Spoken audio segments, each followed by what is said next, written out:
Olá, seja muito bem-vindo ao nosso vídeo e ao nosso canal do YouTube IP Ayer Carvalho e ao nosso quadro Vivendo da Palavra. O meu nome é Wendel, sou apresentador do programa e ao meu lado está o seminarista da Igreja de Ermelino, da Igreja Presbiteriana do Brasil de Ermelino, Estevão. Tudo bom, Wendel? É uma alegria estar aqui com vocês, espero contribuir para esse programa e para edificar vocês na palavra. Amém, amém. Então, como você já deve ter visto pelo título do vídeo e pela thumbnail, o papo que a gente vai ter hoje vai ser sobre Natal.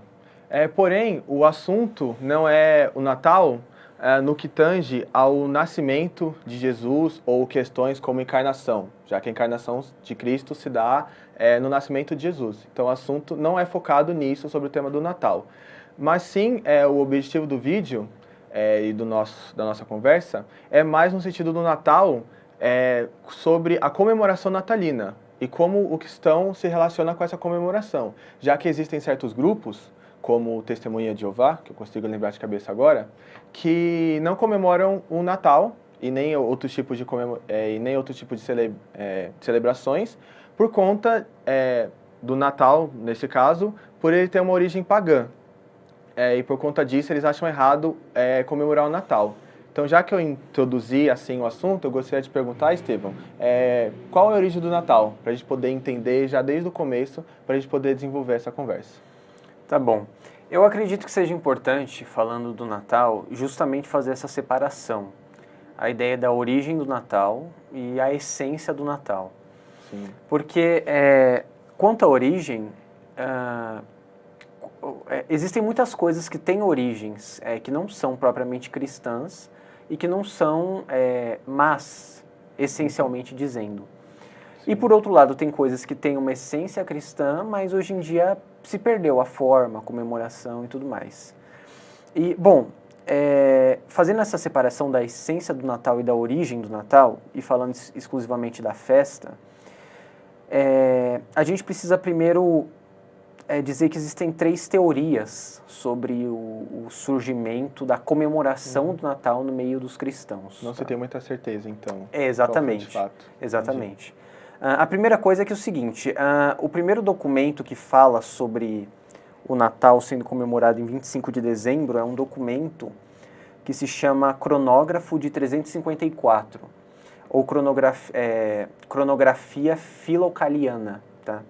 E esse documento basicamente era uma genealogia, digamos assim, dos grandes reis romanos, que retrocedia monarcas e mártires que houve em Roma. E esse documento ia até Cristo e datava o nascimento lá de Cristo como 25 de dezembro. Isso não significa que Cristo nasceu no dia 25 de dezembro, mas demonstra que naquela época já havia um consenso entre os cristãos, digamos assim, que o Natal era dia 25 de dezembro. Então não é que é o seguinte, ele nasceu esse dia, mas os cristãos já tinham um consenso de que era aquele dia, certo? Sim. Então esse é o documento mais antigo que a gente tem. Eu sei que nem... É quase certo que não era 25 de dezembro, porque naquela região era inverno, né? Sim. Nessa época do ano. E fala que haviam ovelhas no pasto, que seria improvável por conta do inverno rigoroso. Exatamente. E aí que a gente entra nas 3 teorias possíveis sobre o nascimento, sobre a data do nascimento de Cristo. Uhum. A primeira delas, só um adendo aqui, isso que eu vou falar agora, você pode pesquisar melhor em 2 fontes. Uma é um livro sobre liturgia do culto, muito famoso, que depois eu passo o link para você do livro, para você colocar, que eu esqueci o nome agora, mas é um livro muito bom. Tá bom. E também uma live feita lá no André Jumper, em que os pastores Emílio, acho que o Felipe Fontes, que é meu professor, fala um pouco sobre Natal. Mas existem basicamente 3 teorias sobre a comemoração do Natal e quando é o nascimento de Cristo. A primeira teoria, que é a teoria que o pessoal mais fala, é uma teoria que a gente pode chamar de teoria da história das religiões, que é a teoria que diz que Cristo nasceu, que o Natal, é comemorado no dia 25 de dezembro, e que o Natal substituiu festas pagãs que havia em Roma, como a festa do Sol, o Invictus, por exemplo, e que a partir do momento que o cristianismo passa a ser religião oficial do Império, então eles substituem essas festas pagãs, essa festa pagã especificamente, para comemorar o Natal, para não perder, digamos, adeptos cristãos, para eles não saírem, né? Eles meio que cristianizam a festa pagã. Essa é a primeira teoria, né? A segunda teoria é uma teoria que a gente pode chamar de teoria do cálculo. E essa teoria, ela visa a provar, digamos assim, que a comemoração do Natal tem que ser no dia 25, mas no meio da história da igreja e no meio dos escritos cristãos. Então, ela é o oposto da primeira teoria. Se a primeira teoria diz que a comemoração do Natal no dia 25 foi uma cristianização de festa pagã, a teoria do cálculo quer retroceder até encontrar documentos cristãos que digam que os cristãos que fizeram o Natal ser dia 25. Ou seja, se procura documentos cristãos para falar que o Natal é dia 25, história da igreja, escrito de padres da igreja, pais apostólicos e tudo mais. Então essa segunda teoria é o seguinte: os cristãos inventaram o Natal, basicamente. Enquanto a primeira teoria os pagãos tinham uma festa e essa festa foi cristianizada. Essas duas dizem que o Natal é dia 25 mesmo, que o nascimento de Cristo é dia 25. E tem uma terceira teoria, que é um pouco mais nova, que a gente pode chamar que é a teoria das peregrinações da Palestina, em que se defende que o Natal, na verdade, a data em que os cristãos comemoravam o Natal, era em 6 de janeiro, porque era quando eram feitas as peregrinações à Palestina para a comemoração do Natal. E, bom, foi comemorado o Natal até 6 de janeiro, pelo menos até o século 6 depois de Cristo, né, na região ali da Palestina, de Jerusalém. Então, dessas três teorias, é a única teoria que fala que o Natal não é dia 25, que o nascimento ali de Cristo não é dia 25. Mas para que essas teorias servem, né, no fim das contas? Para demonstrar que não há certeza quando foi o nascimento de Cristo de fato. Porque o nascimento de Cristo é possível que tenha sido nem no ano zero aí, que a gente começa o calendário a partir do nascimento de Cristo, Sim. mas é possível que tenha sido um pouquinho depois disso, né, um pouquinho antes, é difícil saber. Então há muita incerteza quanto a isso. E então a única coisa que a gente sabe de verdade mesmo é que os cristãos no século IV já comemoravam o Natal dia 25 de dezembro. Isso é certeza, né? E é por isso que eu achei importante fazer essa distinção. A origem da festa do Natal e a outra coisa, a essência do Natal. E a essência do Natal é o nascimento de Cristo, a encarnação. E é por isso que é importante comemorar o Natal. Entendi. Seguindo essa linha da segunda teoria, que fala que os cristãos, acho que a Igreja Católica, no caso, né, substitui uma festa já pagã nesse período de dezembro. Essa é a primeira teoria da história das religiões aí. Sim. Em que o Natal veio para substituir uma festa já pagã. Certo. Né? E as pessoas que falam, né, que essa substituição ainda deixa um pouco da origem pagã e por isso é errada a comemoração do Natal, por conta desse antepassado do período em si da festa.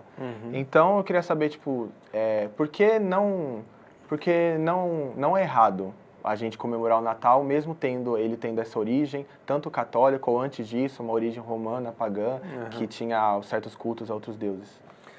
Então, primeiro, como eu disse, é difícil saber se de fato essa é a teoria verdadeira, né? Sim. Como eu disse, é uma delas, uma das teorias.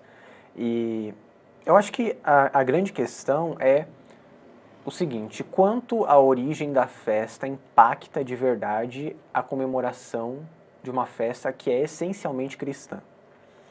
Porque há muitas coisas que têm origem secular, digamos assim, e não são más, são coisas neutras, sabe? A gente está imerso na cultura. A gente come um tipo de comida porque, de alguma maneira, isso ficou popular no país em que a gente vive. Comidas que, por exemplo, em outros países não são consumidas. Ou até bebidas, né? Por exemplo, existem países que o consumo alcoólico não é visto como uma coisa tão ruim quanto o consumo de café, né? A gente bebe aqui no Brasil quantidades gigantescas de café e em outros países isso aí é meio que abominável. Mas eu estou dizendo isso por quê? Porque há certas coisas que não são essencialmente más. Mesmo que a origem fosse pagã, digamos assim, da festa, qual é a essência da festa? Essa é a grande questão. A essência da festa é o nascimento de Cristo, a encarnação do Verbo. É o evento mais importante da história da humanidade. É o evento em que Cristo nasce, o Verbo se faz carne e habita entre os homens. Quando a gente olha de uma perspectiva da revelação, da Bíblia mesmo, tem uma estrutura muito comum que a gente chama de estrutura da teologia bíblica, que é a estrutura de criação, queda, redenção e consumação. Né? E, bom, rapidinho, pode falar um pouquinho disso, né? Só um minutinho aqui. Sim. Deus cria todas as coisas, cria o ser humano, tudo é muito bom e Deus se agrada de todas as coisas e é tudo perfeito. O ser humano cai, e aí vem a queda, e com a queda entra o pecado no mundo, com o pecado a morte, a condenação, o inferno, e a justiça de Deus precisa ser aplicada, a ira de Deus precisa ser aplacada. Então vem a redenção, e a redenção se dá através de Cristo. E a encarnação é o evento principal da história da humanidade, né? A encarnação é tanto o fim do começo, porque é o evento que inaugura, que acaba, digamos, aquele primeiro período da história, e é o começo do fim também, porque a consumação começa na vinda de Cristo, quando o Verbo se faz carne.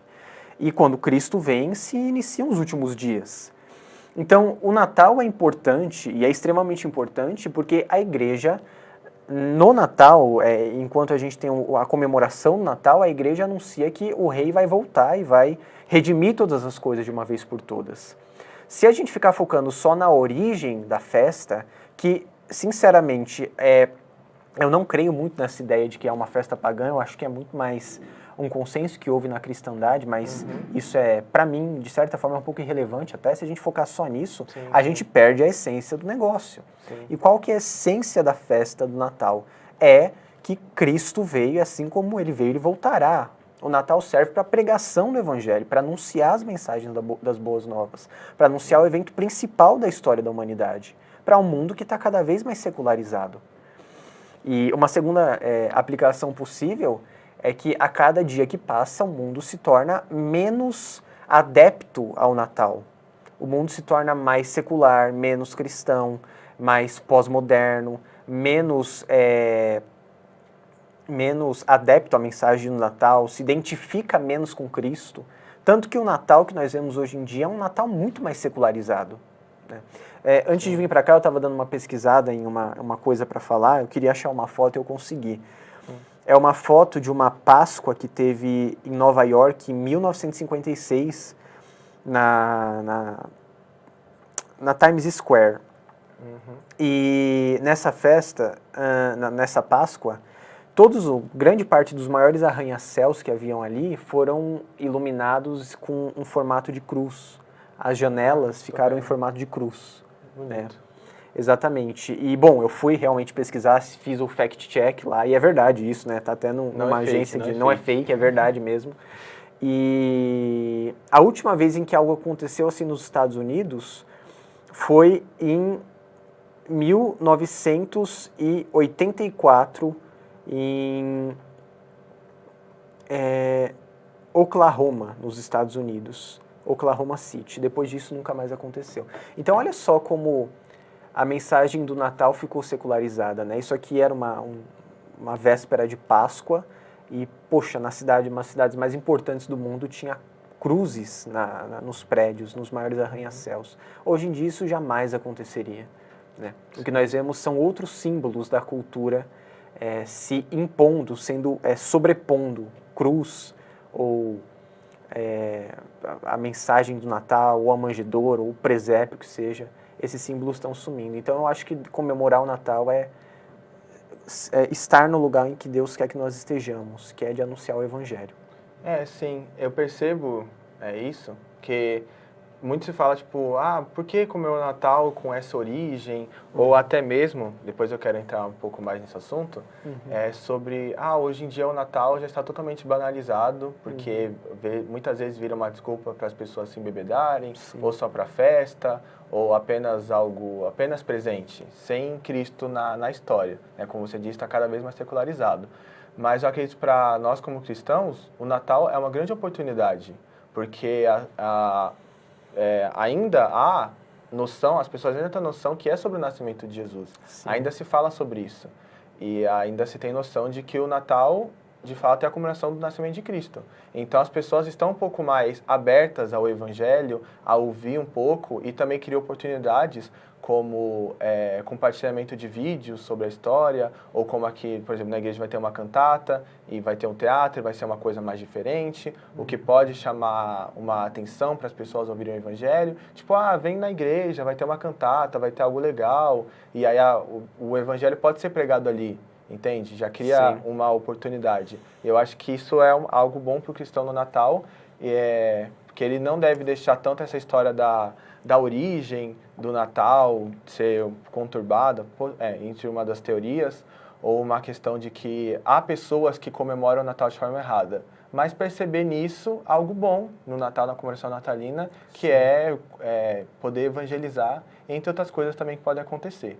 Então, já como a gente entrou um pouco nesse assunto, queria te perguntar como um cristão ele pode se relacionar com a comemoração do Natal. Certo. Então, só terminando essa partezinha, né, antes de entrar na pergunta, eu acho que a gente precisa comemorar, além de tudo, justamente porque há muitas outras festas que competem com o Natal hoje em dia também. Sim. Eu vejo que cada vez mais os cristãos são adeptos aí de carnaval, de Halloween, essas coisas, e parece que o Natal tem perdido importância, e o Natal é a festa, né, mais importante que nós temos, e é uma oportunidade, como você falou. Sobre o cristão se relacionar com o Natal, bom, tem um autor que eu gosto muito, que é o autor que escreveu O Senhor dos Anéis, que é o John Tolkien, né? E o Tolkien, ele tem um livro, eu até trouxe aqui, se chama Árvore e Folha. O pessoal ali que é meu aluno na escola dominical lá de Ermelino, já acho que está cansado de ouvir eu citar Tolkien esse livro aqui.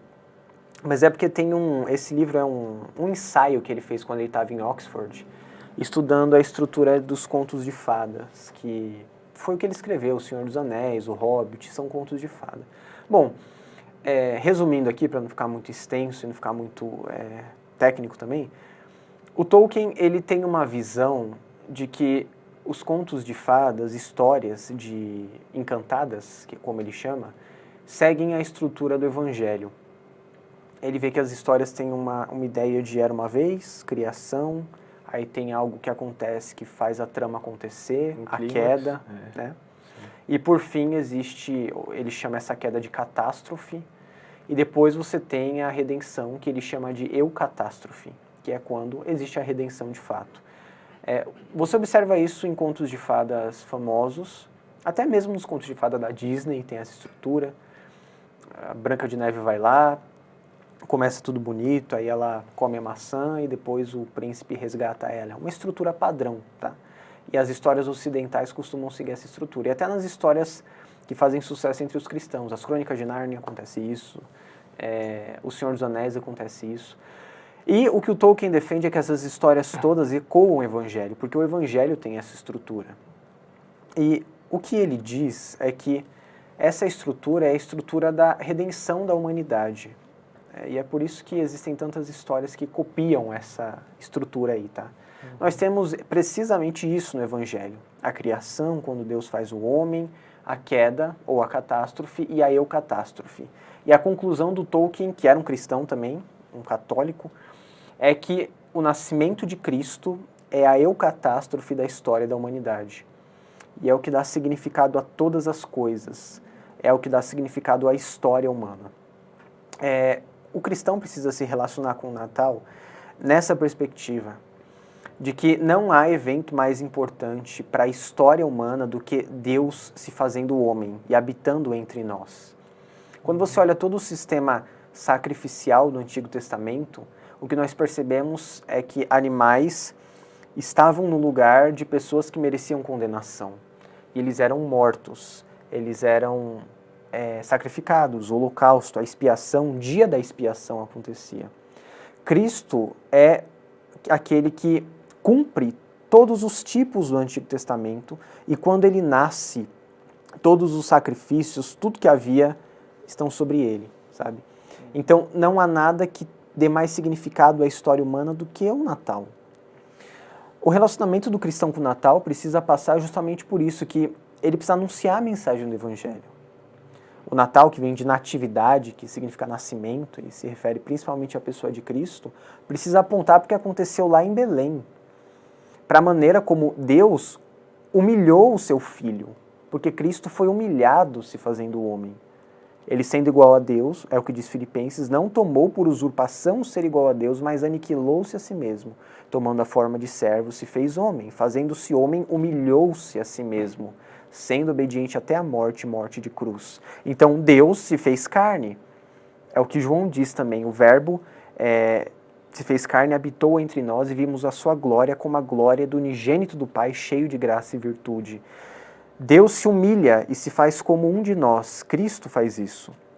E em Hebreus está escrito que nós não temos um sumo sacerdote que não se compadeça das nossas fraquezas, mas um que em tudo foi tentado, mas sem pecado. Acheguemo-nos, portanto, com confiança ao trono da graça, a fim de acharmos misericórdia e graça. Então, é o Natal que permite que a gente se achegue com confiança diante do trono de Deus, porque Cristo, nascendo em Belém, permite que isso aconteça. E isso é um combustível para a gente celebrar o Natal, para a gente envolver as pessoas próximas a nós na mensagem do Natal, para a gente enfeitar a nossa casa, para a gente mostrar para o mundo que o Natal é a festa mais importante. Existe muita euforia na comemoração de outras festas, como eu falei, Carnaval, Halloween, festa junina, as pessoas se vestem a caráter e tudo mais, mas é o Natal que salva a humanidade. É o nascimento de Cristo que transforma o homem, que muda a história do homem. Eu acredito que o cristão deve comemorar o Natal, deve se engajar em mostrar a mensagem natalina para o mundo que precisa dessa mensagem. Sim, porque como você falou, tanto tipo de festa que é fortemente comemorado e existem altas produções em cima dela, e nós como cristãos às vezes deixamos o Natal um pouco de lado, sendo que é uma grande oportunidade para poder ainda não deixar a cultura do mundo tão podre ainda, a gente poder ser sal e luz nessa cultura, na sociedade, podendo trazer mensagem do Evangelho, trazer luz sobre as festas que rondam a nossa sociedade, a nossa cultura, e graças a Deus que isso ainda existe no nosso país. A gente tem um certo temor sobre o Natal e da sua essência, que é o nascimento de Cristo, né? Mesmo que às vezes tenha muitas pessoas que não liguem para essa parte e fiquem apenas como presentes, festas, sim, Papai Noel, uma coisa fofa, mas ainda tem esse temor de que vem que a mensagem do Natal é a comemoração do nascimento de Cristo, né? E eu acho importante nós como cristãos termos isso em mente e usar meios, né, para isso também. Mas eu acho também algo bom dessa época do ano por duas coisas, porque ela traz também um pouco de senso de generosidade também, sim, e solidariedade, por conta de presentes, então você pensar no mais pobre, pensar no outro, não pensar tanto em si, e acho que isso pode engajar também. Eu acho que a igreja pode usar disso para poder engajar ações sociais nesse meio, e também, por estar no final do ano, trazer um pouco de reflexão e também sobre gratidão sobre o ano, né? Acho que são, como existem nas igrejas, cultos de ação de graças, então você consegue ter esse momento de ver as bênçãos de Deus na sua vida e poder se relembrar e ser grato por isso, grato pelas pessoas, grato pelo que Deus fez na sua vida. Acho isso também algo bom que o cristão deve se atentar no Natal. Eu acho que mais do que nunca é a oportunidade de refletir sobre quem nós somos e sobre o que Deus fez em Cristo. Porque o Natal mostra que nós precisamos de um Salvador, que nós não somos autossuficientes, que nós não somos incríveis, que nós somos necessitados da graça de Deus. E Deus vir e ser colocado numa manjedoura e ter que sair e fugir lá para o Egito, porque Herodes levanta um censo para matar os primogênitos, os bebês com 2 anos para baixo. Então, todo esse advento, a vinda de Cristo, mostra quem nós somos. Eu acredito que, como você disse, o Natal serve justamente para essa reflexão. Como a gente foi esse ano? Quanto nós nos agarramos ao que nós fizemos, construímos, ao nosso emprego, à nossa família, enquanto nós nos agarramos de fato na graça de Deus, que é o que nos salvou. E como a gente externa isso através da generosidade. Como a gente mostra para a nossa família, para as pessoas próximas a nós e para esse mundo, o que Deus fez em Cristo, através de Cristo em nós. E até existe muita... A gente sempre usa isso, né? Ah, o Natal não é só presente, tudo, óbvio que não. Tem um significado maior. Mas nós também podemos usar esses elementos para glorificar Deus no Natal mesmo, sabe? Sim. E presentear as pessoas que a gente ama, praticar generosidade e pedir perdão àquelas pessoas que não receberam esse pedido nosso durante o ano, pessoas que a gente feriu, machucou, e mostrar que o que importa é o que Cristo fez, de fato. Sim, é realmente interessante.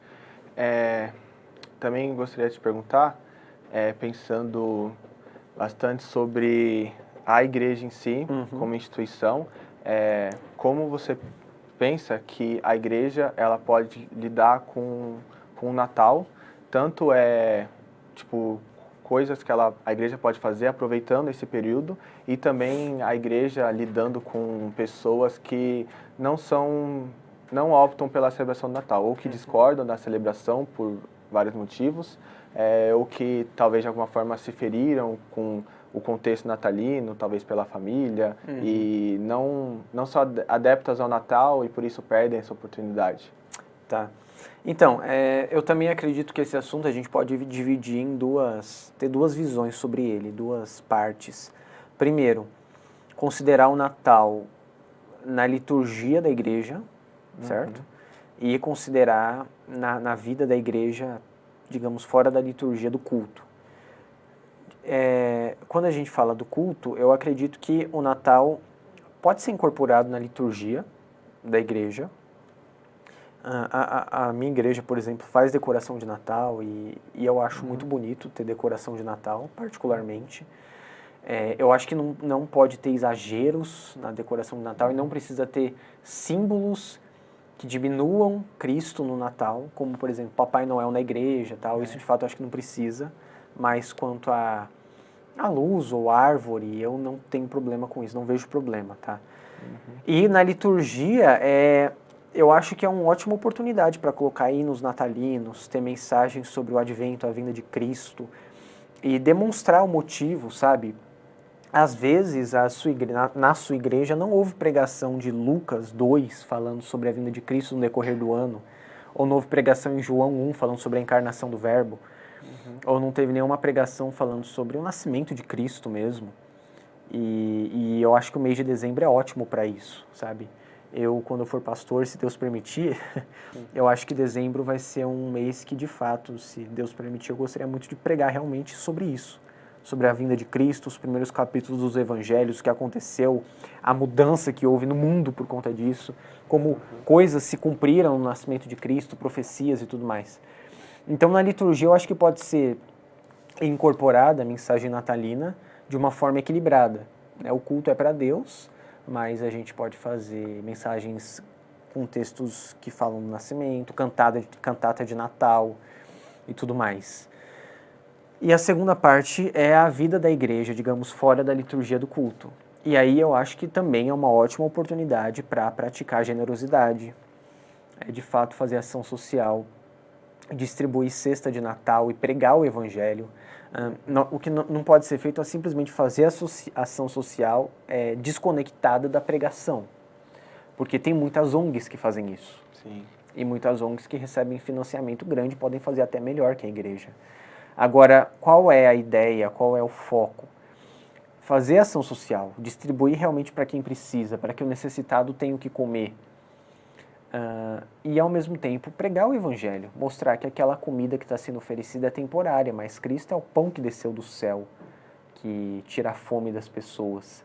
Mostrar que a pessoa pode estar sem condição de morar em um lugar bom, mas há moradas celestes para aqueles que estão em Cristo. E anunciar a mensagem do evangelho. E também, entre os membros da igreja, praticar esse perdão, a generosidade, o amor, o carinho entre os irmãos, a fraternidade dos irmãos da igreja. O Natal é uma época muito propícia para ter um movimento de de ir curando as feridas De dentro do união, povo né? de Deus. Sim, de união. E passar isso para fora da igreja também, para passar fora das paredes da igreja. Eu acho que é tudo propício nessa época, que a igreja tem que se engajar nisso. Que a gente cumpra o nosso dever se engajando na comemoração do Natal e na pregação do Evangelho nessa época. E as pessoas que foram feridas, que você falou, eu acho que resta a igreja passar a mensagem correta do Natal. Porque às vezes a pessoa não sabe o que significa de fato. Você falou de testemunho de Jeová, existem outras tradições em que as pessoas não comemoram, mas muitas vezes é porque elas aprenderam desse jeito e não sabem de fato o que é o Natal. Ficaram com aquilo no coração, nunca foram ensinadas sobre isso. E cabe a nós fazer esse papel de ensinar. Mostrar que o Natal é, em essência, o nascimento de Cristo. E não tem coisa mais importante para comemorar. Se a gente não comemora isso, vai comemorar o quê? Sim. Eu acho que é bom começar com tolerância, né? Porque, como, se não me engano, em Romanos 14, trata sobre esse tipo de assunto, de ter tolerância com os irmãos no que é secundário à fé, mas tentar convencer, né, através de uma conversa como a nossa, de que é importante o cristão estar na celebração do Natal. Sim, com certeza. Posso ler só um trechinho aqui? Por favor. Só para a gente ambientar aqui. Em Lucas 2, que é uma das passagens que falam do nascimento de Cristo, a mais detalhada e com mais riqueza de detalhes nesse trecho especificamente, está escrito assim, Lucas capítulo 2, versículo 10. O anjo, porém, lhes disse, não temais, eis que vos trago boa nova de grande alegria, que será para todo o povo. É que hoje vos nasceu na cidade de Davi o Salvador, que é Cristo, o Senhor. E isto vos servirá de sinal. Encontrareis uma criança envolta em faixas, deitada em manjedoura. E subitamente apareceu com um anjo uma multidão da milícia celestial, louvando a Deus e dizendo, glória a Deus nas alturas e paz na terra entre os homens, a quem Ele quer bem. Para você que não se sente confortável comemorando o Natal e não entende muito bem a mensagem de Natal, o versículo 14 do capítulo 2 de Lucas mostra o hino entoado pelos anjos quando Cristo nasce. O primeiro coral de Natal, é um coral formado por anjos, diz que glória a Deus nas maiores alturas. Então, o nascimento de Cristo dá glória a Deus. Deus é glorificado no nascimento de seu Filho, que se faz homem. Paz na terra entre os homens. Desde que Adão e Eva caíram, o que existe no mundo é guerra, é dor, é sofrimento, é morte. Deus diz para Adão, do fruto, do suor do teu rosto você vai comer. Fala para Eva que das dores do parto ela daria filhos.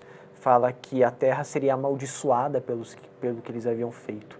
Todas as coisas são afetadas pelo pecado. Nós temos guerra, dor, sofrimento, armas biológicas e invasões e problemas na democracia, na monarquia e na ditadura. A gente tem todo tipo de tristeza no mundo por causa do pecado. Mas pela primeira vez, desde a queda, há paz na terra, com o nascimento de Cristo entre os homens. Cristo nascendo, dá glória a Deus e paz aos homens. E os anjos declaram que Deus quer bem aos homens. Deus mostra a bondade para com os homens através do nascimento de Cristo. Cristo é a exata expressão do ser de Deus. Ele é primogênito dentre os mortos. É o que diz Colossenses, quando Paulo escreve que Deus nos tirou do império das trevas e nos transportou para o reino do Filho do seu amor, no qual nós temos a redenção e a remissão dos pecados. Cristo é a imagem do Deus invisível e o princípio de toda a criação, porque nele foram criadas todas as coisas visíveis e invisíveis, quer soberanias, tronos, principados, potestades, tudo foi criado por intermédio dele e para ele. Ele é antes de todas as coisas e nele tudo subsiste. Ele é a cabeça do corpo, que é a igreja, o primogênito dentre os mortos, para quem tudo tem a primazia, porque foi do agrado de Deus que toda a plenitude nele habitasse, e que, tendo feito paz pelo sangue da sua cruz, reconciliasse consigo mesmo todas as coisas, na terra e nos céus. E isso acontece no Natal. Deus entre os homens, reconciliando consigo o mundo. Então, o convite para você é que você se una aos anjos e louve a Deus no Natal, porque Deus é glorificado no Natal e a paz na terra no Natal. Amém. O nascimento de Cristo proporciona isso. Amém, amém. Estevão, gostaria de te agradecer. Obrigado você pelo convite, Deus abençoe. Você ter comparecido aqui. Você quer dar uma palavra final, tudo certo? Só que Deus abençoe os irmãos, obrigado pelo convite, pessoal que está ali também atrás das câmeras. E que Deus abençoe vocês e aproveite para comemorar o Natal, para celebrar Jesus, para estar com a sua família. Se sua família não é toda cristã, como a minha não é, demonstre o Evangelho, pregue o Evangelho, viva o Evangelho. E glória a Deus nas alturas, paz na terra entre os homens, a quem Ele quer bem. Que Cristo seja tudo em todos. Amém, amém. Obrigado por estar aqui. Então, este foi o quadro do Vem da Palavra deste mês. Envie esse vídeo para alguém que talvez já tenha falado com você sobre ser contra a comemoração do Natal, ou para alguém que precise ouvir a mensagem do Evangelho. Obrigado pela atenção. Deixe um comentário, deixe um like, se inscreva no nosso canal. Este foi o nosso vídeo. Obrigado. Até a próxima.